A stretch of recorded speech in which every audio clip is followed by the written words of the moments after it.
Hi everyone, my name is Michael Norton and I'm an advanced level RAP facilitator with the Recovery College South East, and I'm also one of the National Engagement and Recovery Leads for the Office of Mental Health Engagement and Recovery. Today I am here to present tutorial 3 of our 6 to 7 part tutorial series on Wellness Recovery Action Planning, otherwise known as RAP. As stated previously, RAP was developed by Mary Ellen Copeland and forms part of a study of mental health recovery that is split into 4 key sections.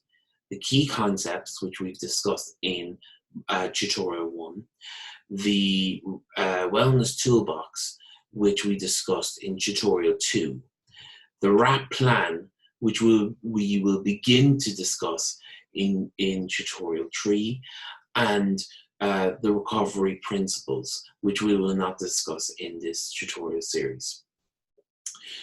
So, as I mentioned earlier, as part of tutorial 3, we'll be discussing the RAP plan.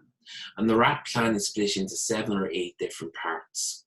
But today's section, what we're going to focus on today, is the daily maintenance plan.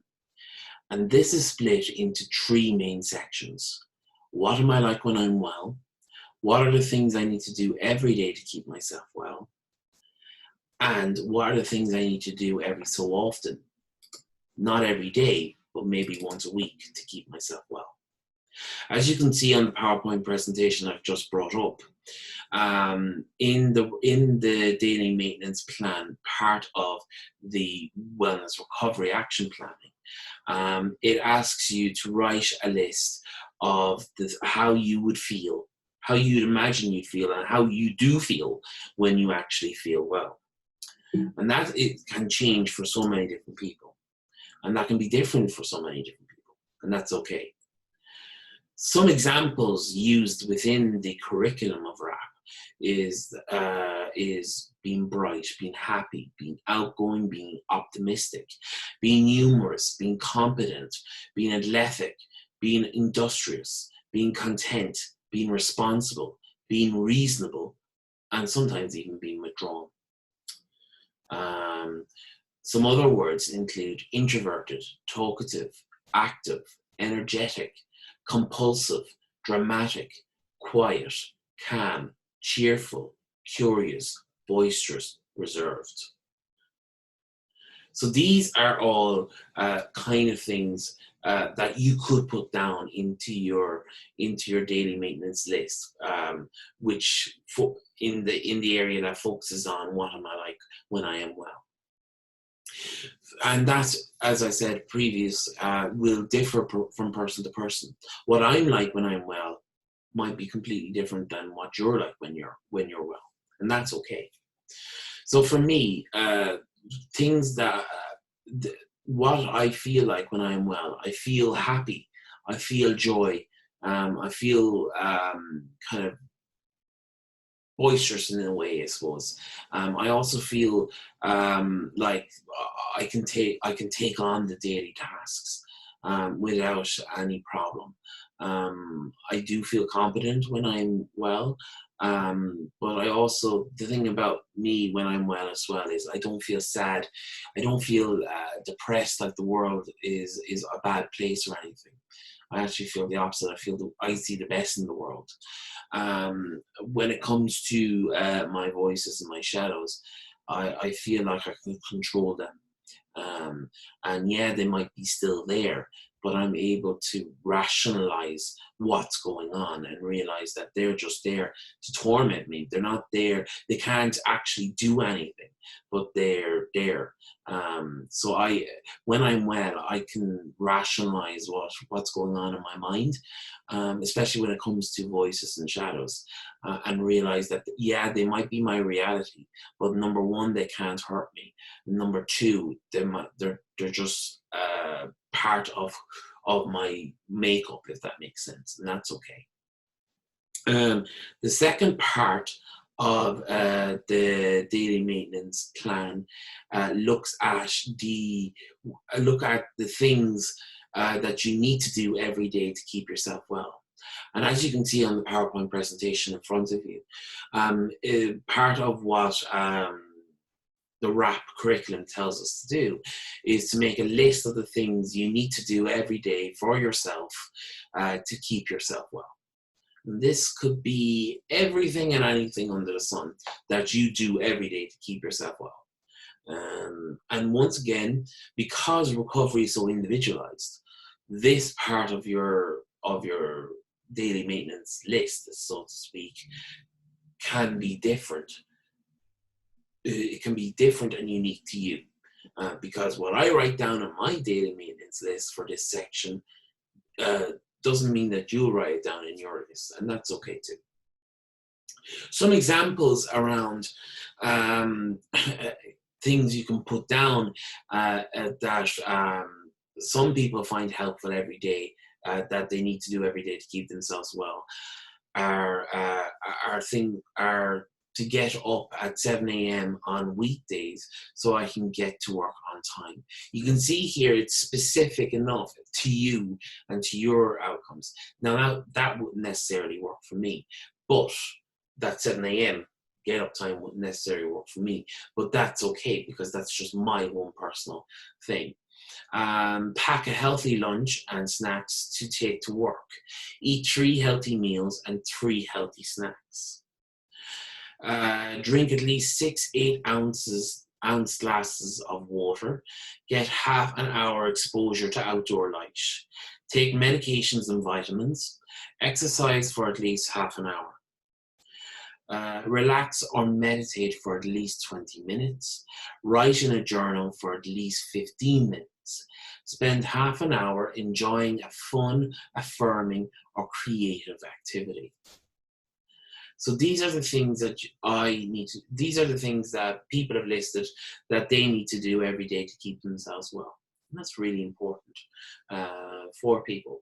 I suppose from my own list, it would be around kind of making sure that I have that sense of fulfillment and meaning and purpose in life that I discuss in tutorial 2, that I often find missing when I do become unwell. And that a lot of that is to get really involved in my college work, getting really involved in my actual work, doing things that I feel are meaningful in my life. Also, though, I know that if I don't take 2 hours for myself every single day, I start to become unwell again. And this 2 hours is literally where I sit down and do absolutely nothing. I sit down and I just watch the telly and just binge watch the telly. And for some people that might be not a good idea, but for me it's a good idea because my days are so hectic that I actually have to watch the telly just to chill out and take some chill out time. And I look forward to that every day. And I use that every day to help me to stay well. Another one, as you can probably have seen from tutorial 2, is the use of music. And listening to music every single day is so important for me. And especially to keep myself well, to keep myself in that good mood, and to keep myself distracted from things that might be going on in my mind, especially due to voices and so on. So those are the things I would do every day to keep myself well. The third section of the daily maintenance plan, part of your wellness recovery action plan, is to actually write down or list the things you need to do, not every day, but every so often to keep yourself well. So it's like, so in the actual curriculum, it asks you to write down a reminder list of the things you might choose to do or need to do on any given day, and that is different depending on the person. Some ideas that have come across from other people's WRAP plans and that are on the curriculum is setting up an appointment with a care provider, calling your vocational rehabilitation counsellor, making some possible employment contacts, signing up for classes, studying, spending time with a good friend, being in touch with my family, spending extra time with my partner, peer counselling, getting more sleep, buying groceries, having some personal time, and planning something fun for the weekend. So these are all things that you can put down your list. They're very generic, this particular part. But for me, it's always making sure that I feel connected to my community and to people that I love and care about. So a lot of what I do is staying connected with my friends. And that's can be really hard during these times of COVID-19. So we need to find new and creative ways of doing that, whether that is through technology, whether it's through old-fashioned letters, all these kind of things. You kind of decide for yourself. For me, things I need to do every so often to keep well is to make sure that I get a renewal prescription of the medications I'm on, so that I can go and actually get my medication. Sometimes it's to cut the hair, which is also a really tough task to do now with COVID-19. And for some people that's really important, because that freshness helps them to stay well. There's many different examples of what you can do every so often to keep yourself well. And that's really important as well, to kind of list that down. And these are, you might notice these are kind of like a bit strange, but there is a whole purpose behind that. And the purpose behind listing all this stuff down is to help you in later stages of the plan, especially when we're looking at the likes of crisis planning and post-crisis planning. When you're looking at, handing the responsibility over to someone else for your care, that's when these kind of lists come really in handy, especially the one that states what am I like when I am well, because that gives your supporters and the people that will be taking over your care an idea of what you are actually like when you're well, so that they can compare you to what you are now and see where you need to get to. In terms of the things I need to do every day to keep myself well, and the things I need to do every so often to keep myself well, they come in real handy in the next couple of sections of the RAP plan, especially when we're talking about triggers and early warning signs and when things are breaking down. Because part of your action plan for all of them will be to refer back to your daily maintenance list, to refer back to the things you need to do every so often to keep yourself well. So that's why they're really important as well. And they're like the key concepts, they're kind of part of the foundation of your RAP plan, because this is where your supporters and the people that may eventually have to take over your care, and even yourself, get to look at their list and say, so this is what I need to do to keep myself well every day. This is what I need to do to keep myself well every other day. And this is what I am like when I am well. So that's why it's really important. And you can use that even in these times. And it's a great opportunity, even though these are very, very challenging times, there's a great opportunity to actually look at the things that actually keep yourself well on a daily basis, and maybe on a more sporadic basis. And what am I like when I'm well?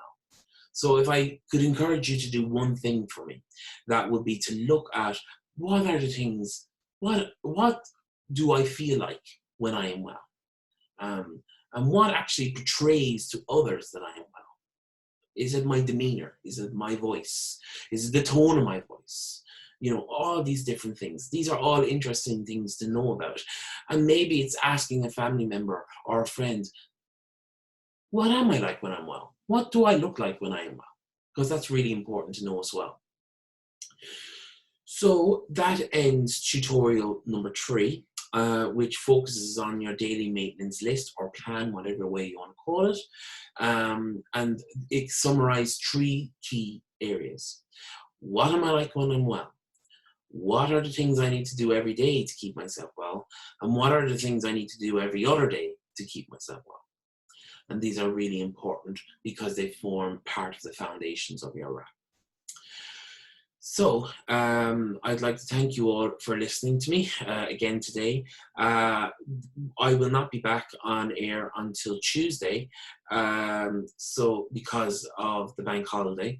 So between now and and the Tuesday after the bank holiday, I'd like you to think about the three tutorials we've had so far, and kind of think about maybe looking at developing a wellness toolbox, maybe looking at developing a list of what am I like when I'm well, and the things I need to do every day to keep myself well, and the things I need to do every so often to keep myself well.